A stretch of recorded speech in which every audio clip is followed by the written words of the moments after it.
everyone, and welcome back to another weekly episode of Sawyer-san's Magic Ride. To start off the news this week, it is humid. It is really, really stupid humid. Stupid humid. Now, I'm not going to claim I have any knowledge of what hell's going to be like, but it would very much surprise me if hell was not humid and hot. This is terrible. Everything, when I'm not in the air conditioning, all of my clothes stick to my body. It is the worst feeling in the world. I do not wish this on anyone. I'm starting to remember why I did not like my Haiti missions trip as much as I liked my Mexico missions trip. Even though Mexico was hotter, it was dry. It was dry, and that was awesome. I was in Haiti. Not only was it hot, but it was also humid. The continuing adventure of my next step, going to school again next year, is ongoing still. As far as news, this weekend on Monday and Tuesday, I applied for just over $12,000 worth of scholarships. I think it's going to be a goal of mine that every weekend, I'm going to apply for another $10,000 worth at least. But beyond that, my progress is being halted.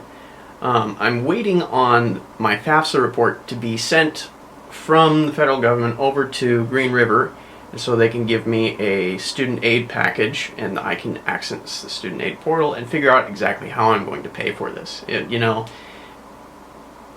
As much as it kills me to wait, I might have to, put off going into school just a quarter. If the schedule gets a little too tight, in the very worst case, I have to wait till this winter quarter to apply myself to get in to school and start learning. But that also gives me a little more extra opportunity to secure an apartment, secure a job that I can use to pay or to assist payment for school things. So I've applied for a lot of scholarships so far.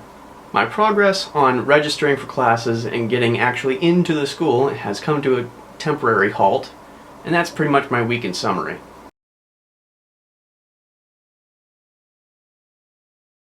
Oh, another thing about this week, I talked to Matsushita about sort of my exit strategy once September rolls around. How am I going to get my stuff out of my apartment and get it onto a plane or ship it beforehand to get it to America, and what stuff exactly am I not going to be able to take?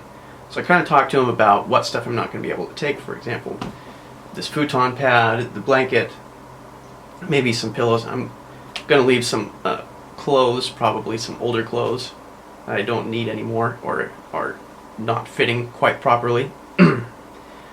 So I've decided that I'm going to leave those. I'm going to donate them to the church, and they're going to sell them so they can use them to pay for things for Shizuoka Home. They're going to use the proceeds from whatever they sell of mine to give to Shizuoka Home, which is the orphanage I visited in Christmas, or on Christmas this year, or last year. So that's a good thing. I've committed to that idea. I think it's a great plan. I lose out on the profits of selling, what could be, I don't know, $50 worth of junk. But I think it's going to a good cause. I really want to help out those kids as much as I can, give them a fair shake, as much as it is my ability, which is not a whole lot. Moving on to questions, comments, and snide remarks, is part of the show where I answer your questions and comments that you leave in the Facebook and YouTube comments section. Let's get started, shall we? Starting with Facebook. Cousin Russ Sig says, isn't Green River College the school having racial problems with students versus a professor on campus? Now, as far as I know, I have not heard anything about this, and I couldn't find anything about it on the Green River website, which, if there was any problems, I wouldn't exactly expect to find it on the website. Anyway, I do believe it's a different college, maybe like Evergreen State or some other name that's closely related to Green River, but I have no idea. You can't quote me on that. I should do some research, but really, I don't care. I'm there for an education. I'm not there for a social experience. He says, also, will you get a machinist certification when you graduate? I heard it's a very great trade to be in. Gunsmithing sounds very interesting. Can you work for one of the gun manufacturers? And so yes, I will get a machinist certification. At the very minimum, I'll get a certification if I spend a little bit of extra shop time. I was talking to one of the professors. He said I could probably go from a certification to an associate's in machining pretty easily. And yes, I have also heard that it's a great trade to be in. Lots of people making, almost $40,000 a year out of the gate, because it is a highly skilled profession, requiring a lot of math and high tolerance. You can train almost anyone to do it, but it takes a very skilled, very artful person to do it correctly. So I'm looking forward to the money aspect of it, certainly. And gunsmithing, yes, I could go work for one of the gun manufacturers like Colt or probably not H&K. H&K would be in Germany. I could go work for Colt. I could go work for Smith & Wesson. I could go work for Walther US. I could go work for Glock. I would probably not choose to go work for Colt because they are in and out of bankruptcy just about every other year, it seems. But it is something I could do. I'm not sure if I would. My dream is to eventually open my own small shop where I can fix and tinker and create custom guns that people have only dreamed of in their imaginations. So, excellent question, Cousin Russ. Next up, Aunt Roberta said, Brad said you can make bank as a machinist and learn your gunsmithing on the side. That's the plan. Not a lot of money to be made as a gunsmith, but fun work and a profitable hobby. Certainly. Whatever you decide to do, I know you'll be good at it. Looking forward to seeing you again. I think we need to have a party in September, Mom.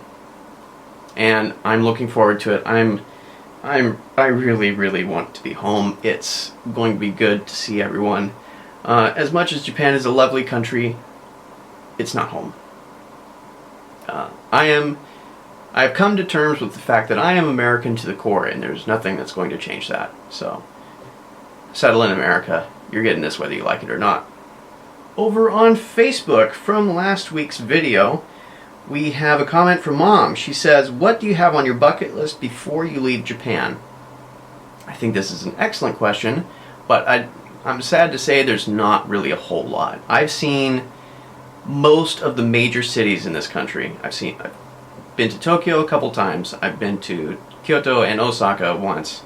And, it's really cool and all. If you don't have someone who can show you around those places, it kind of sucks, but I did have a good time anyway. As far as something I want to do before I leave, I think climbing Fuji would be fun. I'm almost 100% sure I couldn't do it. It would be a very huge logistical issue. I'd have to spend quite a lot of money to take a taxi out to an area where I could walk, or I could climb Fuji on a weekend or something.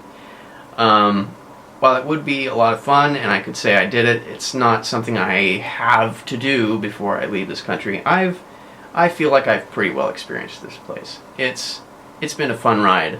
The Magic Ride has certainly been a good ride. And on a video I made around Valentine's Day, somewhere thereabouts, my friend Patrick Tomlinson commented, "Yay for learning," about, some of you may remember the video where I presented the box of chocolate, graham crackers dipped in chocolate, pretty much, a Japanese box of treats. It said sake on the front. And looking at my YouTube notifications feed, that's about it for this week. So thank you all so much for watching. Tune in next week for more awesome content with subpar production values. I'll see you then. Bye.